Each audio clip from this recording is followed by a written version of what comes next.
Friends, అందరికీ నమస్కారం అండి. ఇప్పుడే అందిన వార్త, బీఆర్ఎస్ ఎమ్మెల్సీ కవిత సంచలన వ్యాఖ్యలు, బిగ్ షాక్ ఊహించని అంటూ లేటెస్ట్ అప్డేట్ అయితే రావడం జరిగిందండి.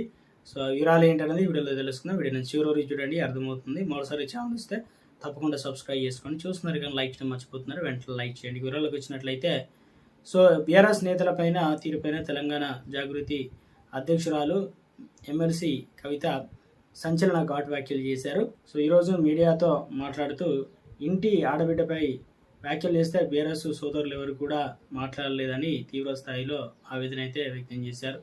తన మీద వ్యాఖ్యలు వెనుక బీఆర్ఎస్ పెద్ద నాయకుడి కుట్ర కూడా ఉందని చెప్పేసి సంచలన ఆరోపణలు అయితే చేశారు. మరోవైపు నల్గొండలో బీఆర్ఎస్ నాయకుడు ఎగిరెగిరి పడుతున్నారని కూడా విమర్శలు అయితే చేయడం జరిగింది.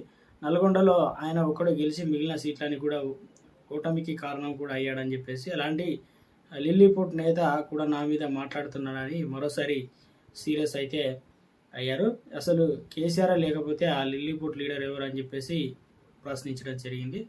సో మీడియా ఛానల్కి ఇచ్చిన ఇంటర్వ్యూలో మాజీ మంత్రి సూర్యాపేట జిల్లా అనగా ఎమ్మెల్యే జగదీష్ రెడ్డి పైన కీలక వ్యాఖ్యలు చేసిన సంగతి విషయం తెలిసిందే. బీఆర్ఎస్ నేత కవిత పరిస్థితి ఏంటని మీడియా ప్రతినిధి అడిగిన ప్రశ్నకు జగదీష్ రెడ్డి షాకింగ్ ఆన్సర్ కూడా ఇచ్చారు. కవిత గురించి మాట్లాడడానికి ఏమీ లేదని చెప్పేసి, ఆమె గురించి మాట్లాడడం టైం వేస్ట్ అని, ఆమె గురించి పార్టీలో పెద్దగా ఎవరు మాట్లాడుకోరు అని చెప్పేసి, ముఖ్యంగా ఆమె పార్టీకి చెందిన వ్యక్తి ఉంటే ఒక ఎమ్మెల్యే మాత్రమే అని, కానీ పార్టీకి బయటికి వెళ్తే ఏబిలో ఉండదని చెప్పేసి జగదీష్ రెడ్డి ఘాటు వ్యాఖ్యలు అయితే చేశారనమాట. సో తాజా చేసిన వ్యాఖ్యలు ఆయన గురించి నెట్టింట చర్చ అయితే జరుగుతుంది.